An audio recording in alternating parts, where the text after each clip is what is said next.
Salut à toutes et tous, bienvenue dans ce nouvel épisode de notre série Hack Market. Alors pour ceux qui ne me connaissent pas encore, moi c'est Max et j'ai fondé l'application Passion Trade qui vous aide à progresser et qui vous permet d'atteindre des résultats assez incroyables tous les mois avec votre trading.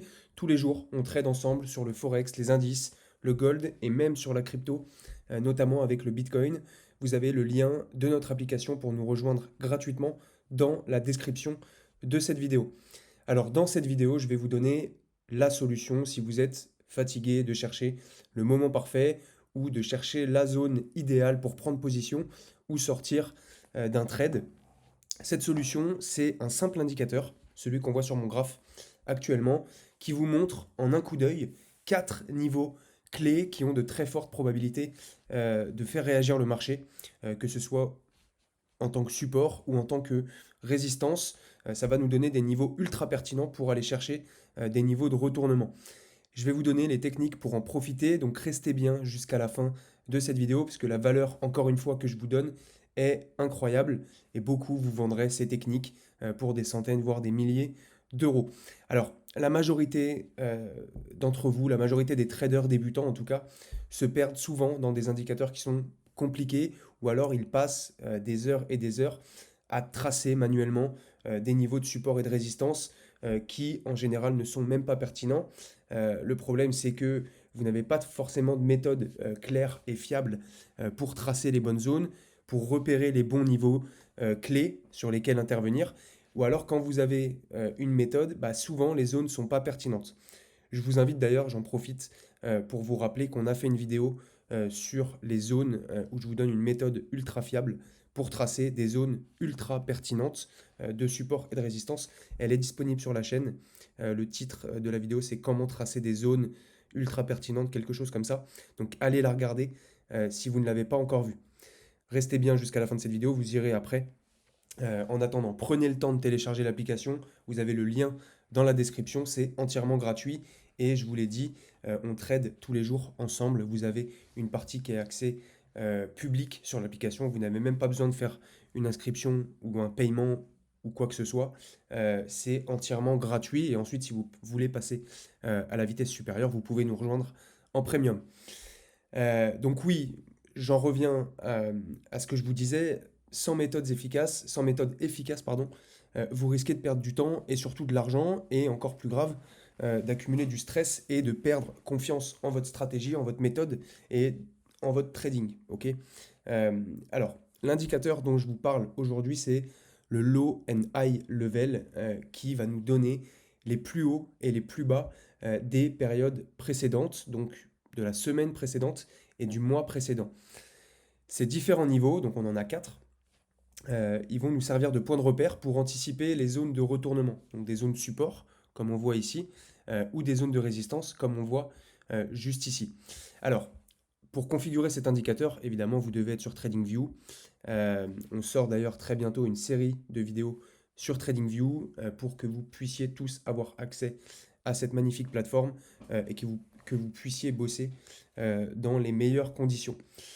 Donc, pour trouver cet indicateur, vous vous rendez ici, indicateur, et vous allez taper LHL, level, et vous prenez le premier juste ici. Ok, il va apparaître ici dans la liste de vos indicateurs, et vous allez ensuite pouvoir le configurer juste ici. Donc moi, je vais l'enlever parce que j'en ai déjà deux configurés. Vous voyez que j'en ai deux. J'en ai un mensuel et un hebdomadaire, weekly, ici avec le W. Alors le premier dont je vais vous parler, c'est le weekly, donc l'hebdomadaire. La configuration à avoir pour celui-ci, vous mettez 1 juste ici, vous mettez W pour la période weekly et vous mettez 1 juste ici. Ok. Le style, vous mettez comme vous voulez. Moi, je l'ai mis en bleu. Donc en bleu sur mon graphique, on voit tout de suite que j'ai deux niveaux, le plus haut de la semaine dernière et le plus bas. Ok. Ça me donne deux niveaux clés ultra importants pour la semaine qu'on va avoir. On est lundi aujourd'hui à l'heure où je vous tourne cette vidéo. Et donc j'ai déjà, sans rien faire, deux niveaux ultra pertinents que je vais pouvoir travailler et sur lesquels je vais pouvoir intervenir cette semaine si on y va. Ensuite, j'ai doublé cet indicateur pour avoir les niveaux, donc le plus haut et le plus bas du mois dernier, ok, qu'on a ici juste en rouge. Je vous montre les réglages, c'est presque similaire, à la seule différence que ici vous mettez M pour mensuel. Ok. Donc moi, style, je les ai mis en rouge pour bien les différencier. Donc j'ai en rouge le plus haut du mois dernier et le plus bas du mois dernier, et en bleu, le plus haut de la semaine dernière et le plus bas de la semaine dernière. Pour vous en servir, pour tirer profit de cet indicateur, vous allez pouvoir le combiner avec d'autres choses. Donc vous avez bien compris que cet indicateur va nous donner du coup deux résistances sur lesquelles on va pouvoir intervenir et sur lesquelles on va pouvoir chercher à rentrer sur un retournement de marché. Ok, donc on cherchera à vendre les dernières résistances, les derniers plus hauts, et à acheter les derniers plus bas. Ok, donc si on vient sur le plus bas de la semaine dernière et qu'on voit par exemple un signal, un signal de retournement, que ce soit sur une bougie ou sur une englobante ou sur autre chose, avec une divergence, on peut avoir plein de choses, eh bien on pourra intervenir sur cette zone-là. Pareil sur la zone mensuelle. Évidemment, sur les zones mensuelles, c'est encore plus solide que les zones hebdomadaires.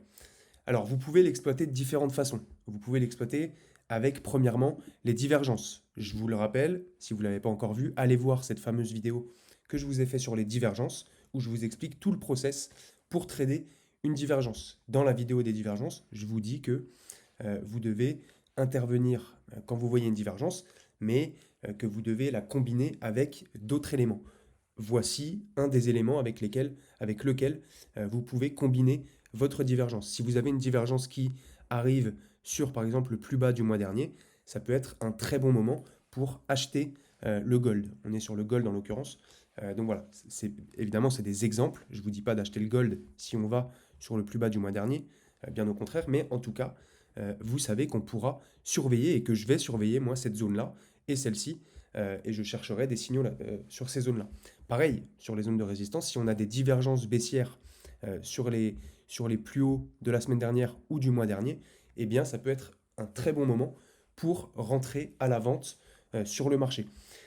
On peut aussi surveiller des bull traps ou des bear traps. Ok, je vous ai fait d'ailleurs une vidéo sur ces pièges de marché que vous devez aller regarder et comprendre comment repérer des bull traps et des bear traps. Ok, c'est des fausses cassures. Donc on peut avoir une fausse cassure haussière, ok, et directement avoir un retour sous la résistance ici pour ensuite pouvoir vendre. Ok, ça peut être très intéressant d'intervenir sur des pièges, sur des fausses cassures. Pareil à la baisse. Ok, on peut aller chercher un petit peu plus bas, remonter directement, rentrer ici et le marché, boum, explose à la hausse ensuite. Donc c'est un indicateur qui est très simple, très basique, mais qui peut être redoutable s'il est bien utilisé. On voit que par exemple, là je vous ai mis mon graphique avec les différentes zones, eh bien on voit que mes différentes zones, on a un niveau de convergence énorme sur cette zone des 2720 dollars, parce qu'on a le plus haut de la semaine dernière, qu'on a ici, mais on a également ma zone ici en rouge. Ok, donc on a deux éléments techniques qui peuvent nous indiquer que et qui nous dit clairement que cette zone est intéressante pour intervenir sur le marché. Contrairement à tout cet espace-là où il n'y a pas grand-chose à faire. Okay, on est entre deux zones, on est en dessous du plus haut de la semaine dernière, on est bien plus bas que le plus haut du mois dernier, etc., etc. À l'inverse, si on veut acheter le gold, ça peut être intéressant de surveiller le plus bas de la semaine dernière. Pourquoi?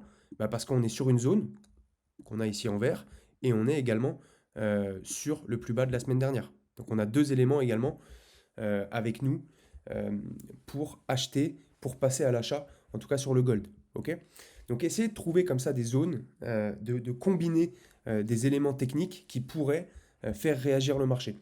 Là, je sais que cette semaine, je vais surveiller les 2720 pour vendre le gold et je vais surveiller les 2600 pour acheter le gold. Ok, si les 2600 cassent, qu'on n'a pas de signaux que le marché va directement beaucoup plus bas, eh bien on surveillera cette zone-là et peut-être, pourquoi pas, un bear trap, donc un piège vendeur, donc une fausse cassure, sous le plus bas du mois dernier. Ok, donc ici, ça peut être un piège.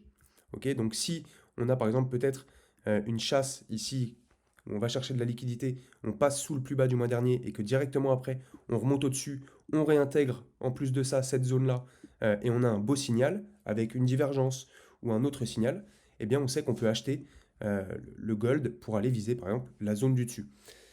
Donc voilà la façon dont vous devez penser et réfléchir sur le marché. Je voulais pas faire cette vidéo trop longue, c'est un indicateur qui est très simple, donc on va pas complexifier les choses. Encore une fois, allez au plus simple, utilisez pardon, des choses qui sont simples, avec lesquelles vous vous sentez à l'aise. Si vous aimez pas cette façon de réfléchir, si vous aimez pas cet indicateur, ne vous forcez pas à l'utiliser. Ok. Encore une fois, il y a autant d'indicateurs que de traders. Vous devez trouver ceux avec lesquels vous vous sentez à l'aise. Si vous êtes à l'aise avec les divergences, avec ma façon de tracer les zones, eh bien recopiez ces deux choses-là. Si vous n'êtes pas à l'aise avec cet indicateur, ne le prenez pas. Ok. Je vous suggère des choses, je vous donne ma façon de travailler et d'analyser le marché et d'intervenir, mais c'est pas pour autant que vous devez faire exactement la même chose. Ça marche pour moi, ça ne veut pas dire que ça marchera pour vous, euh, parce que ça va dépendre de la façon dont vous l'utilisez. Ok. Donc voici pourquoi le low and high level est un outil incontournable pour tout trader qui se respecte, j'ai envie de vous dire. Donc ajoutez, je pense, cet indicateur à votre arsenal et commencez à prendre des positions de façon plus confiante et plus précise, parce que là, c'est vraiment très précis. Ok, on a 4 niveaux clés, on ne peut pas se tromper. Donc voilà. Si cette vidéo vous a aidé, encore une fois, abonnez-vous à notre chaîne, cliquez sur le lien dans la description pour nous rejoindre sur notre application. Vous allez pouvoir voir un petit peu comment on bosse au quotidien ensemble sur les marchés et laissez un like si vous avez apprécié. C'était Max et je vous dis à très bientôt.